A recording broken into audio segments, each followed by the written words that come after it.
Welcome to Africa to You. I'm Vivian Birchall, your host. In this episode, my guest is Miss Maria Martinez, our Department of State official working with the Office of African Affairs. Ready. Maria joined the Department of State as a Presidential Management Fellow in 2015. She was a military political officer at the U.S. Embassy in Riyadh, Saudi Arabia, and served as a desk officer for Qatar and Nigeria. She is currently the desk officer for two African countries, Burkina Faso and Cabo Verde. Prior to joining the Department of State, she served in the United States Marine Corps for 13 years, during which she was stationed in Okinawa, California, and Virginia, and deployed in Australia, Thailand, and South Korea to support bilateral military exercises. She holds dual bachelor's degrees in international security and conflict resolution and Islamic and Arabic studies, and holds a master's degree in U.S. foreign policy. We sat down to chat about the U.S. relations with two African countries, specifically Burkina Faso and Cabo Verde.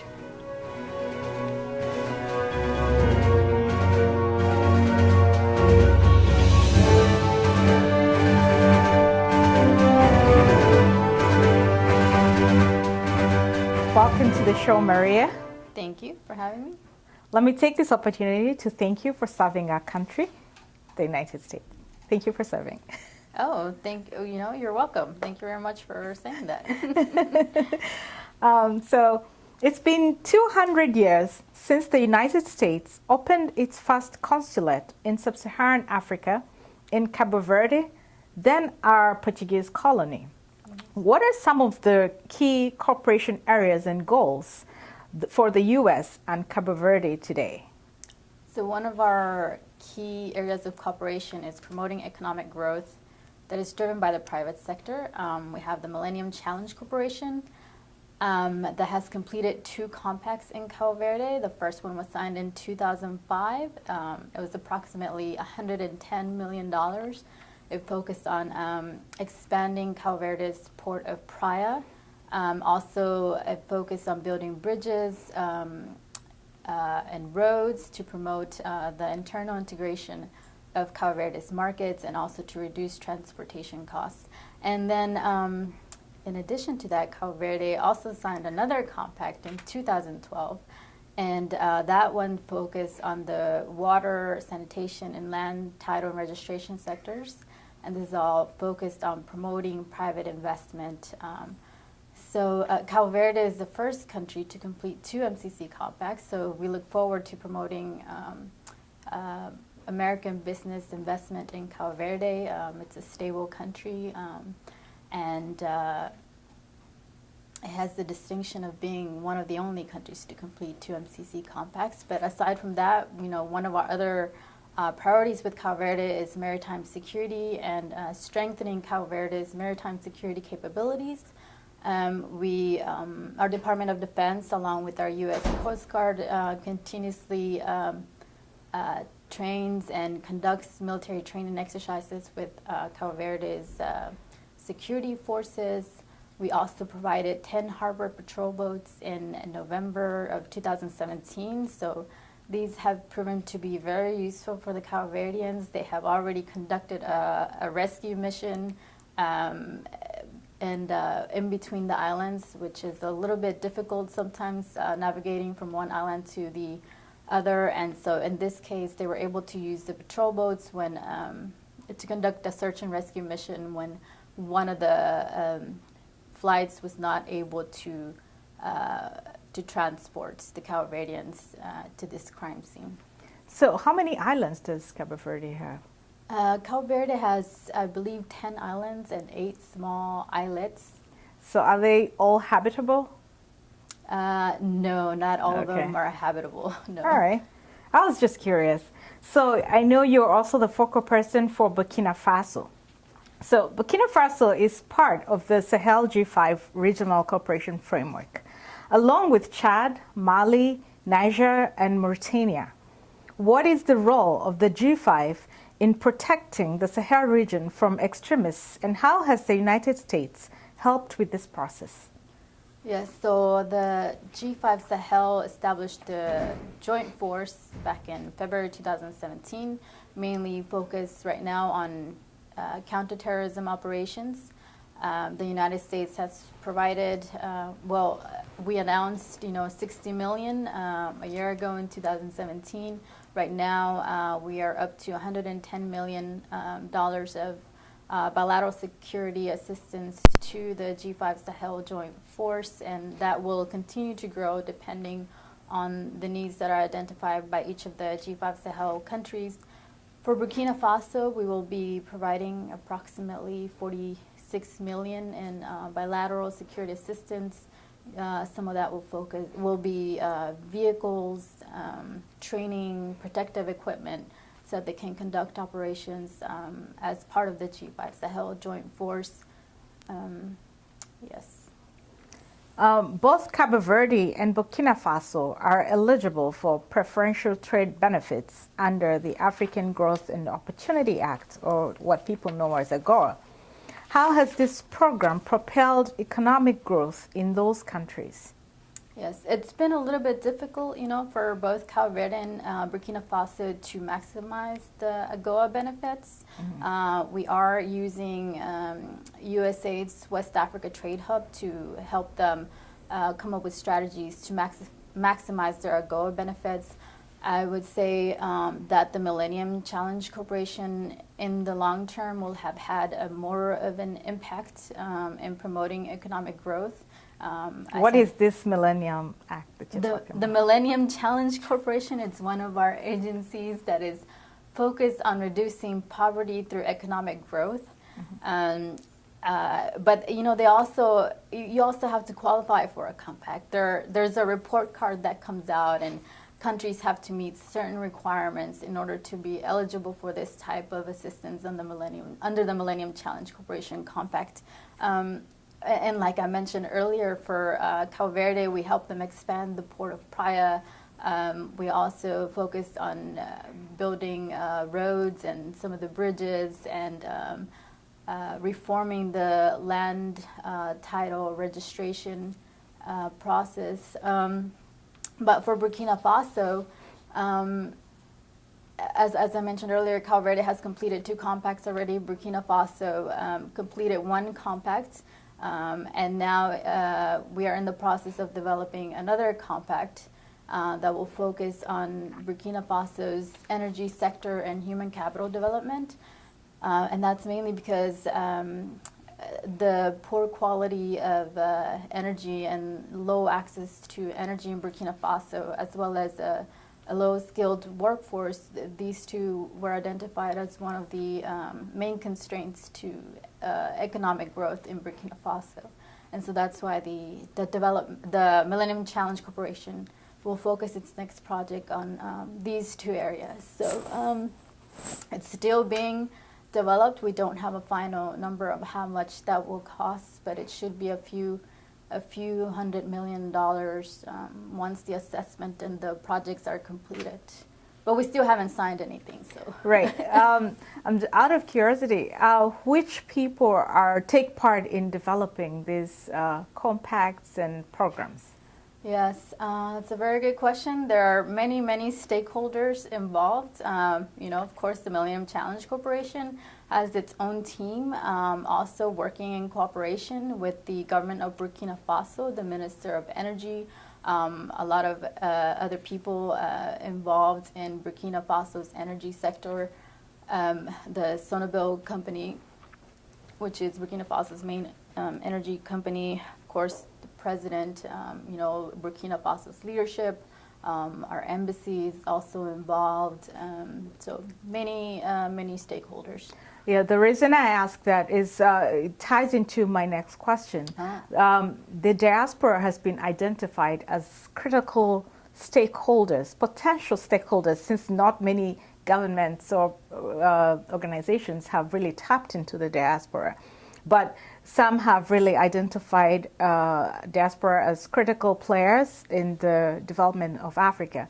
So we continue to seek ways of partnering with governments, nonprofit organizations, and businesses to contribute to Africa's development. So how would you advise the diaspora to contribute to the development and good governance in Cabo Verde, and Burkina Faso, and Africa in general? Yes, for Burkina Faso, I would say focus on private investment. There's a lot of opportunities in Burkina Faso's energy development. This administration, Burkina Faso's current administration, has a big focus on developing Burkina Faso's energy sector, solar energy. So I would encourage the diaspora to focus on investment opportunities and then work with the State Department, work with the Burkina Faso embassy, to identify what type of programs and loans are available to help the diaspora get involved in investing in their particular country of interest. I would say the same for Cabo Verde, and I would also add, collective remittances, which is one of the models is hometown associations, which Mexico has as a model, and also a few other programs. But collective remittances is basically the diaspora coming together, identifying a project that they want to focus their remittances on, whether it's a clinic or a school, and focusing the funds towards that type of infrastructure. It's interesting you say that, because as Africans in Boston, we have created what we call a book of lists. We're trying to take inventory of African businesses, organizations in the New England area, a model which I think would benefit if all diaspora in the whole of the United States could adopt, so that when we identify projects with maybe by being run by the State Department or our home countries in Africa, we have a collective place where the different project implementers can tap into the capacities of the African diaspora.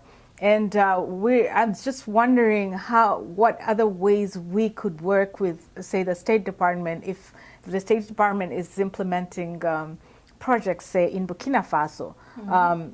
How can you tap into what we have as the capacity we have as diaspora to implement some of those projects on the continent? Oh, okay. So, any advice on how we can work together? Come talk to us. Tell us about what you're interested in. Okay. Reach out to the other embassies. Right. If you talk to me, talk to anyone in the State Department. We could also put you in touch with our embassies overseas and just make the connection about how we can work together towards a particular project. We're certainly going to do that. I will be in touch, because we are, as a diaspora, we're hungry to for ways in which to work with to improve the ways of life of the people back on the continent. We're blessed to be in the United States. I'm a naturalized citizen, and I don't take it for granted. The United States has offered so much for me to be better, to maximize my potential, and I believe that I speak for a section of African diaspora, and we're more than happy to extend some of what we have been blessed with to help develop the continent of Africa. If it means working with the State Department, we'll do our best to create those partnerships. Yeah, no, definitely. And, we definitely look to the diaspora, as one of the groups of people that could, develop Africa and invest in Africa, because you already have that connection, and also help us in encouraging other people that do not have ties to Africa to invest in Africa. Because I'd say, in the countries that I work in, Burkina Faso and Cabo Verde, a little bit of money could go a long way, mm-hmm. $10,000, $20,000, that could make a big difference. Yeah, and just what is coming up at the State Department on the Africa agenda? Yes, so I was telling you earlier, The president just signed into law the BUILD Act, which will establish the U.S. International Development Corporation. So I would tell your viewers, anyone that's watching, to stay tuned for that. Track the developments of this new agency. So it's supposed to replace OPIC, Overseas Private Investment Corporation. So it should be launching in late 2019, depending on how things work out. But it will have $60 billion to provide to promote investment in low-income and lower-middle-income economies. And there's a lot of flexibility there, whereas OPIC did not have a lot of flexibility. It was not mandated to focus on low-income and lower-middle-income economies. So we're hoping that, and me working on some of the poorest countries in the world and low-income and really lower middle-income countries, I'm hoping that, that will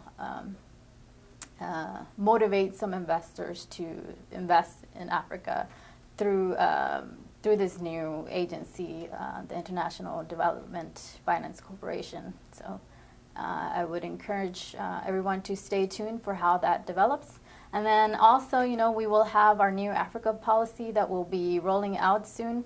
I don't have a specific date of when we will be rolling that out, but stay tuned. We should have something, we should have an announcement coming up soon.